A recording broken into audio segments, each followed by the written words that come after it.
The ancient Greek aphorism, gnothe seauton, know thyself, is the first of 3 Delphic maxims inscribed in the forecourt of the Temple of Apollo at Delphi, according to the Greek writer Pausanias. The 2 maxims that follow know thyself were nothing in excess and certainty brings insanity.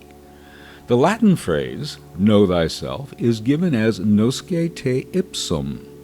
Diogenes Laertius attributes the saying instead to Thales, but also notes that Antisthenes, in his Successions of Philosophy, attributes it to Phemmonone, mythical Greek poet, although admitting that it was appropriated by Chilon. So you're supposed to know yourself. Is it easy or not? Think about your past and think about things that happened to you when you were a child, for example. Imagine that you were at some kind of school event. It was a school play. You were never the star. Or a musical event. You were never the star there either. And after the event, your mother said to you, hey, you know that particular girl on the left playing the trombone or doing some other stupid thing? And this is the skaggiest girl in the entire school. Skaggier than her does not exist. I mean, horrible teeth, plump. All those hideous things that make a girl or a woman unattractive. I mean, spindly knees, the works. Horrible clothing, but that's neither here nor there. Imagine her without her clothing, and she's even worse. And your mother says, boy, you know, that would be a great girl for you to ask out. I don't know if this also happens to girls. It probably does in another sort of way. Mom encourages the daughter to accept the attentions of some really hideous guy because there's no one else out there will be interested in her at all. That's just how things work. Or it goes back even further. Sometimes it goes back to the earliest childhood where you're not a very attractive child. You know that. I mean, in pictures of you taken in family groups or, whatever, you try to adopt some kind of stupid expression so that you don't look quite as ugly as you are, because if you sit there and just put on your normal expression, man, you look like caca. You hear your mother's friends talking one and the other, stuff like that, and they say, boy, that little kid of yours, that little Timmy or Julie, is not going to turn into a very attractive person. I mean, there's something really wrong at a fundamental level. I mean, conversations like that kind of do take place. And your mom says, well, the mom in this particular story says, well, they're going to grow into it. They're going to, come on, there's just a kid by the time they reach 6th grade or 12th grade, or by the time they get their PhD, they'll look just fine. It just doesn't happen. And then all this time, you're looking in the mirror. Mirrors exist solely for the purpose of telling you how ugly you are, how unattractive you are. And then kids are hanging out, and groups of kids hanging out, and the guys are flirting with the girls, and the girls are flirting with the guys, but no one flirts with you. If you're a guy and you cast a glance at a girl, because you think she's attractive, boy, she looks away real fast. But it's not that kind of looking away in a flirty kind of a way. It's a looking away saying, God, this guy's looking at me. Happens the same way with women, too. It's sad. A girl looks at a guy, the group of kids are hanging out, and he goes like, young kids are really kind of nasty in that way. He goes, there's even a little under-the-breath chuckle or sharing a glance with another boy. It's really hideous. It's really atrocious. And this is something that just happens. And then now you're an adult and the same thing happens, hanging out with a group of people, and you get they cut you in the same way if you're not attractive.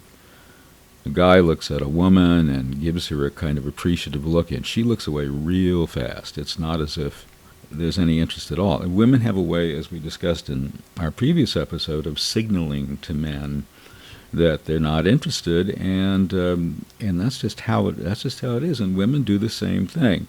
Now you can say that women are more open to unattractive men, and Well, you've got to have what they call deep pockets or some a private jet. Private jet is a really cool way to get the interest of any woman. I guarantee it. I have a private jet, and the girls are all over me. Women are all over me, left and right. But so many of you out there in this audience, my audience here at Explore Ecstatic Sensuality, just don't have private jets. Maybe you're driving around in a Toyota Corolla, or what's the one below that? Is the Camry above or below the Corolla? There's going to be a quiz on this, and the answer to that quiz will determine whether you're going to go to heaven or hell. Got that? So make sure you get it right out there. So what the bleep do you do? Oh yeah, there's something else I forgot. Can't forget that. Yeah, people want to have sex. Yeah, people want to have sexual intimacy, as they call it. If you're unattractive and you always have these fantasies, you see an attractive person of the opposite gender, or the gender of your choice for that kind of activity, and you just have dreams and fantasies of cuddling with them and kissing them a little bit and feeling their warmth against your body and looking at them and saying, oh man, this person's so attractive. And this validates how attractive you are. To be with an attractive person validates how attractive you are. There's no other way of looking at it. That's just how things are. That's why attractive people stick together. They have these mutual admiration, mutual appreciation, little, dyads, little duos that they have. And it's wonderful. You watch them go through life and you see them shopping. I talked about this in my last episode. You see them doing the things that couples do. Even the older couples, man. Older couples have this mutual attraction thing. It tends to go on. They fade pretty fast sometimes. Sometimes the women can keep up better than men. If a couple has money, the woman can generally stay in decent shape until she's 60. Over 60, forget it. Then they go down real fast. Take my word for it. I know this stuff. I'm an expert. I'm the host, writer, and programmer and producer of Explore Ecstatic Sensuality. That's what I get paid for, to share wisdom like this with you. So let's get to the point here very, very, very fast. Back to this deal of wanting to have sex. Okay. So, man, oh man, imagine how gross it would be to feel this really fat body up against yours. Or this kind of person with really, really bad teeth. Or really kind of just gloppy in their appearance. Not sexy at all. Their body isn't sexy, their face, forget it. There's nothing that you can look at on this type of unattractive person that is appealing at all. Forget it. You end up in some kind of social situation with them. You're going out to dinner with an unattractive person. Where do you, put your eyes? Well, on that really attractive waiter. Keep your eyes open to that attractive waiter, or to that attractive couple at the next table, or to that attractive man. Oh man, is he hot? The woman says while she tries to either look down at her plate of lo mein. That's one thing, to keep looking at your food rather than the person that you're out with. That is good up to a point. And it's good to order something elaborate that requires lots of attention, or that you need to eat with chopsticks or something along those lines. That is a really, really good way of getting through a lunch or a dinner that you need to have with an unattractive person. And why do you need to have this lunch or dinner? If you can wrangle one for yourself, because you are really unattractive. Okay, you are really, really unattractive. Alas, because sad as it is, you still want to get laid. You still want to have that intimacy. You still want to turn out the lights, turn out the living room light, our theme song, and try to forget somehow that you're with a really ugly person. Well, this is an exercise. This is something that I'm going to teach you how to do right here on this episode of Explore Ecstatic Sensuality. Are you taking notes? There's going to be another quiz here which will determine again whether you go to heaven or whether you go to hell. So pay close attention. A very good idea is, without letting the other person know that you're looking at them, very, very bad idea, go through an entire week making notes, taking kind of like visual photographs. And man, if you can get away with taking photos on your cell phone, that's the best, of ugly people. Ugly people of the opposite gender, ugly people of the gender that you're interested in. Okay, some people are interested in men if they're men, some people are interested in women if they're women. That's just how it is. I don't make the rules. And there are no rules to begin with, so who cares if I make them or not? So that's what you do. And then you think about these extremely ugly people. And having done that, you develop a strategy. What do you want? You want sex. And I'm going to say something else about ugly people before we go on. Ugly guys. Ugly guys tend largely to hang out with other guys because women aren't interested in them. So there's this really kind of creepy form of masculinity. What I mean is male bonding, but not of any kind of fun or affectionate or kind of, fraternal kind of a way that you imagine. It's just like they hang out and they work on their cars, or they hang out and they go to sports games, or they hang out and do other sort of guy stuff, that guys do. And basically, it's a guy kind of a thing. It's a guy world, and this happens with guys beginning in high school, but it goes on through college, and sometimes it goes on as adults. These are guys who are just guys, and to the extent that any of them are married, have gone through that marriage thing, their wives are really not attractive, and they have unattractive kids. It's this world of unattractive guys and their unattractive wives. Oh, yucky poo. But that's how a lot of guys are brought up. It comes from this thing of getting the feeling from a very early age that you're not the sexy one, you're not the cool one, you're not the one with a great body. You're out of that whole kind of thing. And girls are brought up like that too, or girls find themselves in situations like that too, where women hang out just as a group of women. We talked about this last time in our wonderful, incredible episode on aphrodisiacs, which of course don't apply to you if you're unattractive.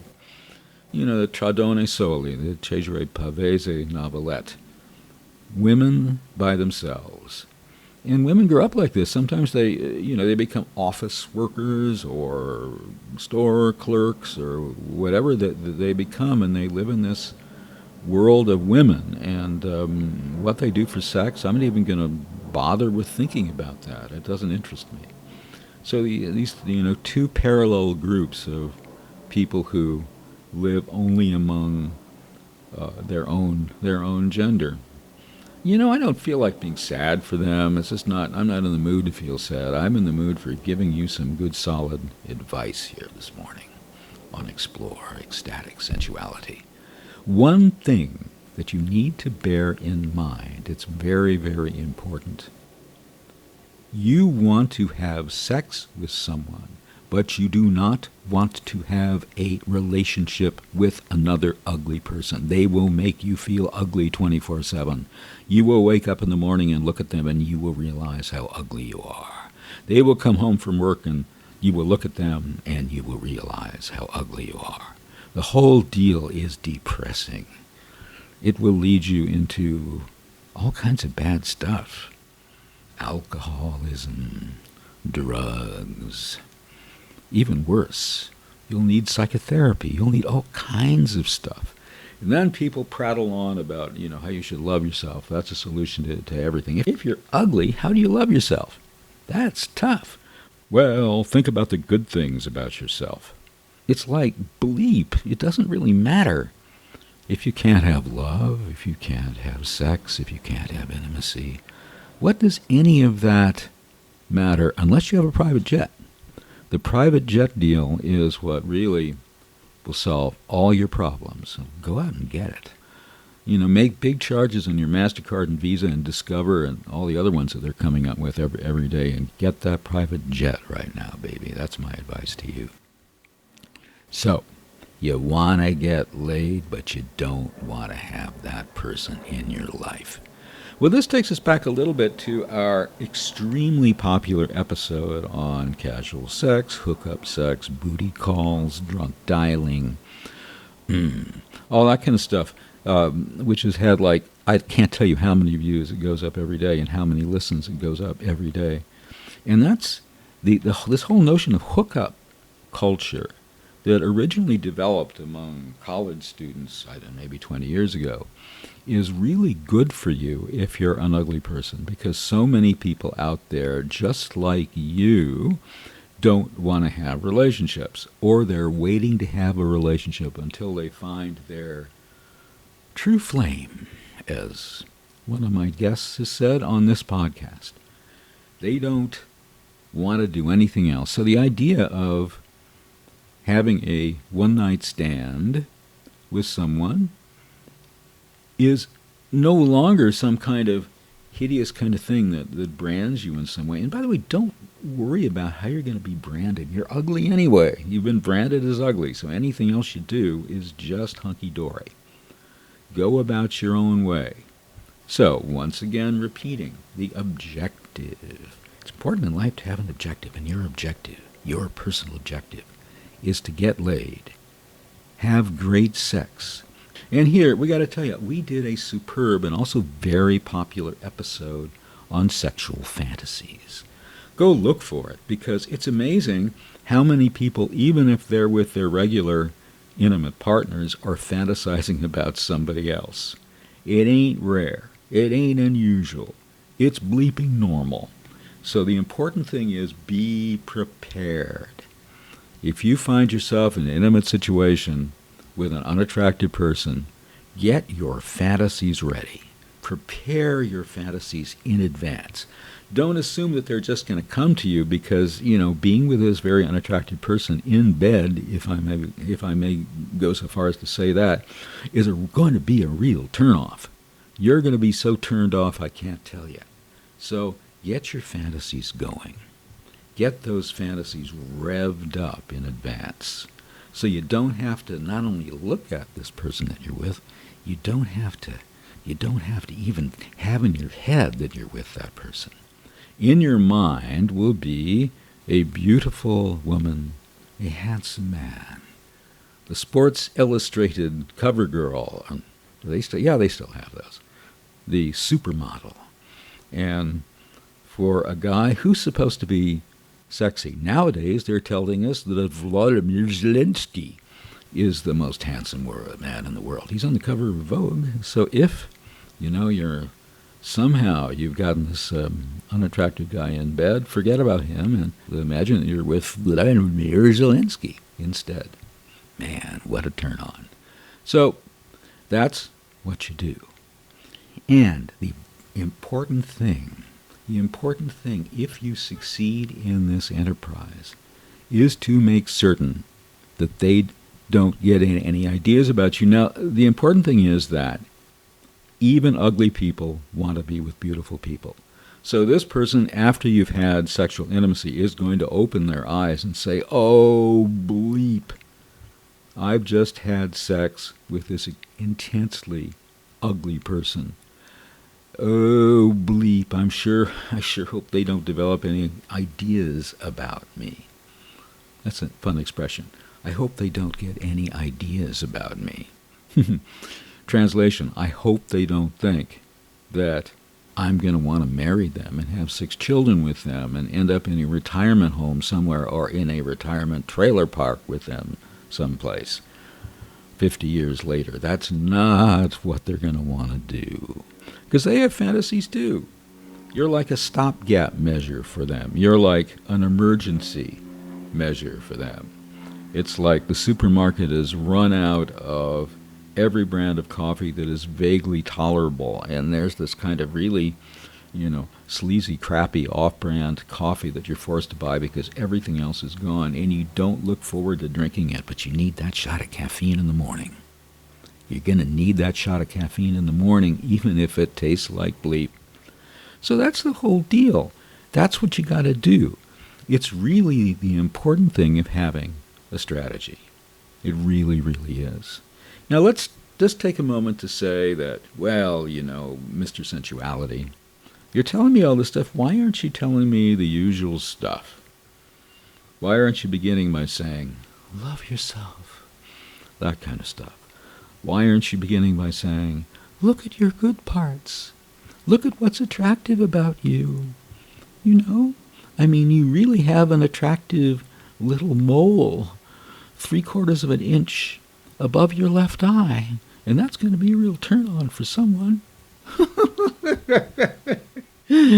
Oh, man. That's what people are going to tell you. And it's just like hideous. It doesn't make any sense. The other thing that unattractive, let's use the U word here, ugly people try to do is to be funny. Oh, God. This concept that you want to sleep with someone just because they make funny expressions, or what they think are funny expressions, and say funny things, or what they think are funny things. There are couples, I run into couples from time to time who are, I've described them in previous episodes, who are what I call jokey couples.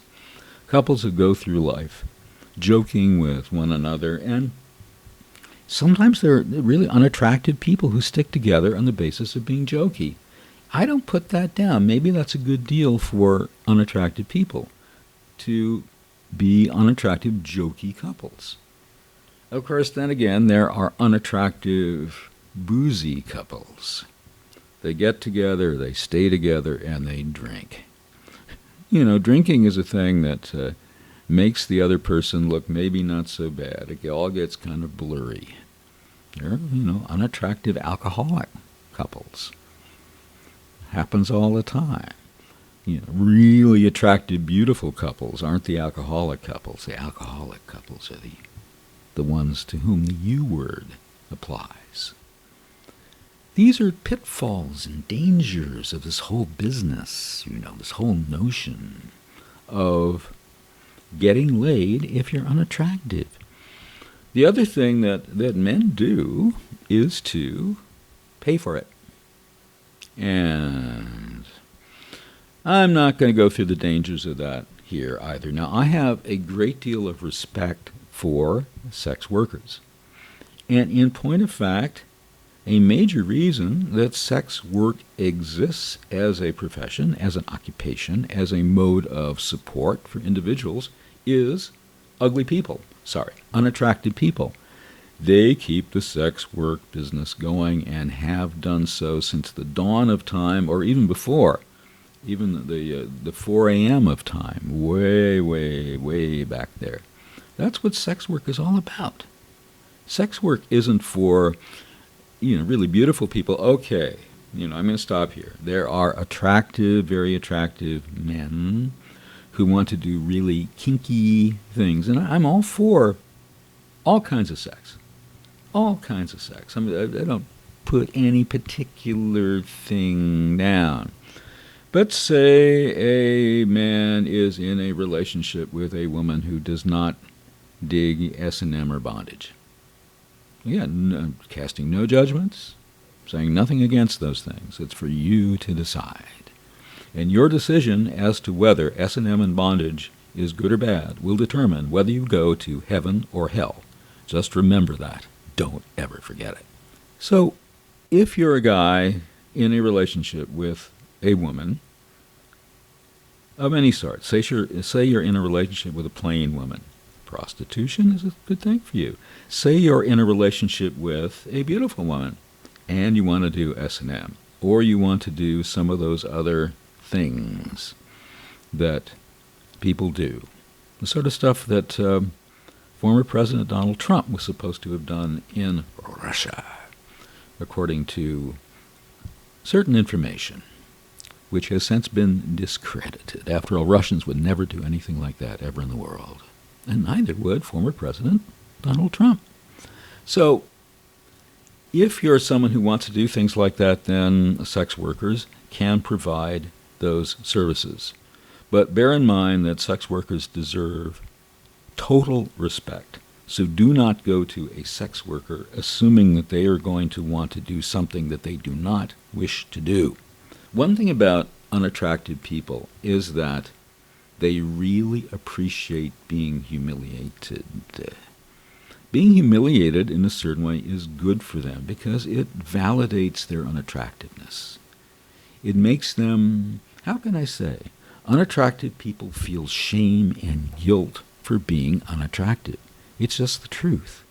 So if you go through life feeling all the time shame or guilt because the U word applies to you, then it makes sense. You want to go to someone who is a dominatrix. And why not?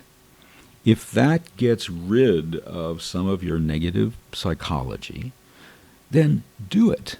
I'm not saying this is not advice here. I'm saying consider doing it. Put it in your head, Do the usual cogitation process that people do when they're making decisions.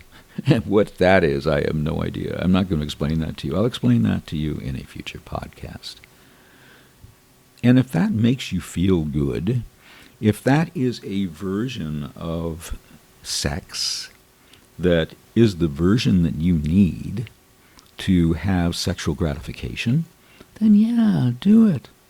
I'm not going to stop you. I'm not going to stop you from doing anything except harming someone against their will, desires, and intentions. Never do that. Question of whether you're going to go to heaven or hell, you will go to hell if you do something that harms someone, anyone, or makes them feel bad in any way, unless they really, truly, sincerely want it and verify to you, signed in front of a notary public, that this is what they want done to them.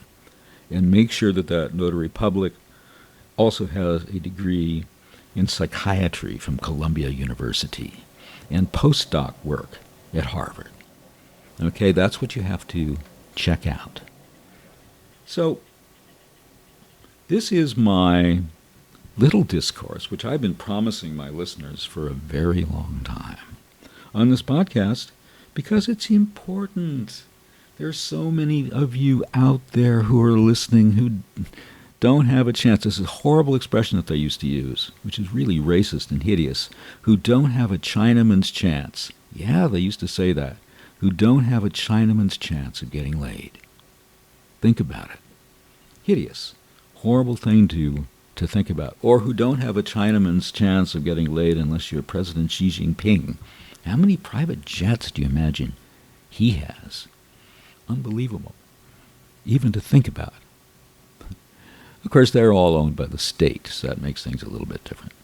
Or the Communist Party of China. So, this is what I have to tell you. I will be expanding upon these themes in future episodes of Explore Ecstatic Sensuality. Meanwhile, go through the process I have outlined here. Look at unattractive people. Think about what having sex with an unattractive person would be like. Think about fantasizing about someone else while you have sex with that unattractive person. Think about pretending, a word I should have used much earlier because all of this is an acting exercise. Think about pretending that that unattractive person is in fact attractive to you. It's acting. Did you ever study acting? I did. When I was 17 years old, I played Willie Loman in Arthur Miller's play, Death of a Salesman. I won an award. Back then. I didn't get to play romantic leads, but I did get to play poor, sad, suicidal Willie Loman.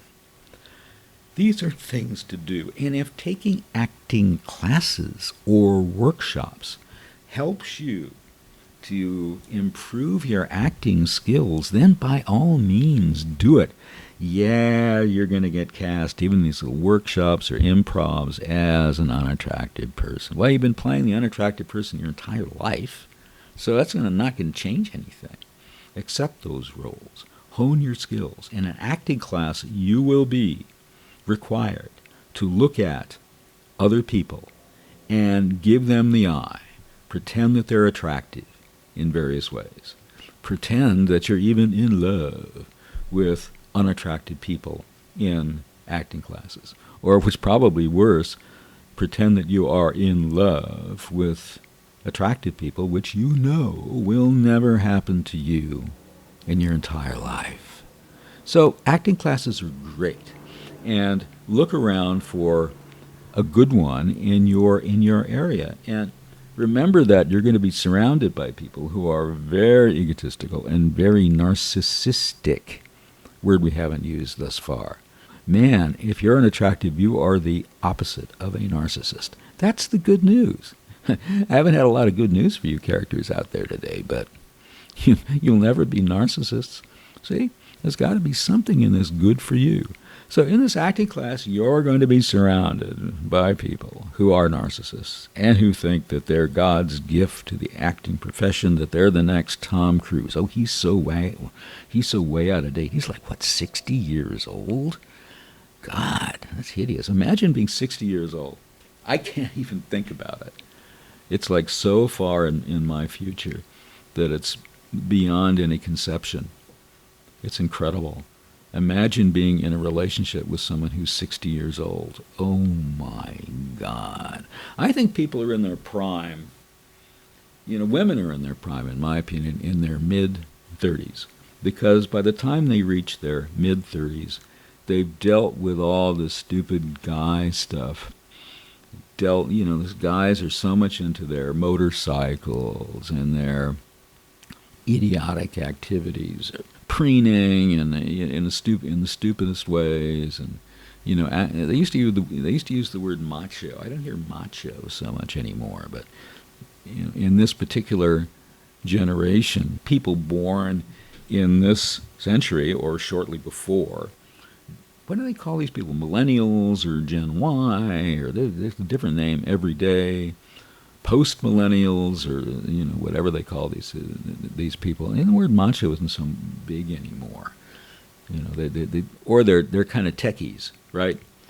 Guys are kind of techies, and that's what they think about. I think it's equal to the motorcycle thing. A motorcycle techie, that's a great example for women who've dealt with these characters, or the characters who are just want to get laid for a while, but ultimately they're going to buy themselves a trophy wife after they make it. Guys in their 20s will sleep with women, but they want that trophy wife after they've made it. Or they want a woman who's both a trophy wife, both incredibly beautiful and sexy, and has a fantastic job, right? Who's making $250,000 is nothing nowadays. It's not any kind of a salary. I'd go up to something like $400K as a good level to look for if you're a guy these days. Doesn't matter what you make. You can be making $60,000. Doesn't matter. Just look for that woman who's making $400K, boy, and who's beautiful, and who looks great in a bikini or out of a bikini, and whose body is like perfectly toned in every way that a woman's body can be toned. And you know what I'm talking about, brothers out there. So that's what guys are looking for. So by the time that women reach their mid-30s, they've been through all of that. So say you're a guy who's like me, say you're a guy who's just about pushing 40, and you've got this great playing field out there if you know anything about sensuality, like we teach you here on this podcast. Man, you can have those women, you can help those women reach for the first time a fever pitch of sensuality and of sexuality. That's what you can do. That's the deal. Don't let that opportunity pass you up. And say even a few years, I don't know, I think women in their mid-30s lose interest in men over 50, and right they should. People over 50 begin to lose it intellectually, not only physically, but also intellectually. Beware. beware. Man, people over 60 are so dull, and people over 70 just aren't there at all, in any way. Sexually, sensually, intellectually, forget about it. This has been my special bonus episode on the topic of, if you're ugly, how do you get laid?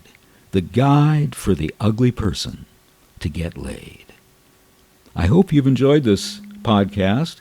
Make sure to keep me up to speed on your progress. Thanks for listening. Who cares if you're Jewish and your breath smells of garlic and your nose is a shiny red light? To me you are gorgeous and everything's right when I turn off the living room light. Your clothes are old-fashioned, your knuckles are bony, your hair looks a terrible sight. But I don't have to see you the way that you are when I turn off the living room light. When I turn off the living room light. I don't have to see you the way that you are when I turn off the living room light. Well, it's not that you are ugly, and I'm not being cruel. It helps me to relax, dear. It helps to keep me cool. Now I am not intending to make you feel ashamed. What's wrong in me pretending? 'Cause you can't help being plain. Your nose may be bulbous, your face may be spotty, your skin may be wrinkled and tight, but I don't want to see you the way that you are, so I turn off the living room lights. We don't feel so ugly, we don't feel so draggy, we don't feel so twisted uptight, and we don't feel as ugly as we really are when we turn off the living room lights. When we turn off the living room lights, we don't feel as ugly as we really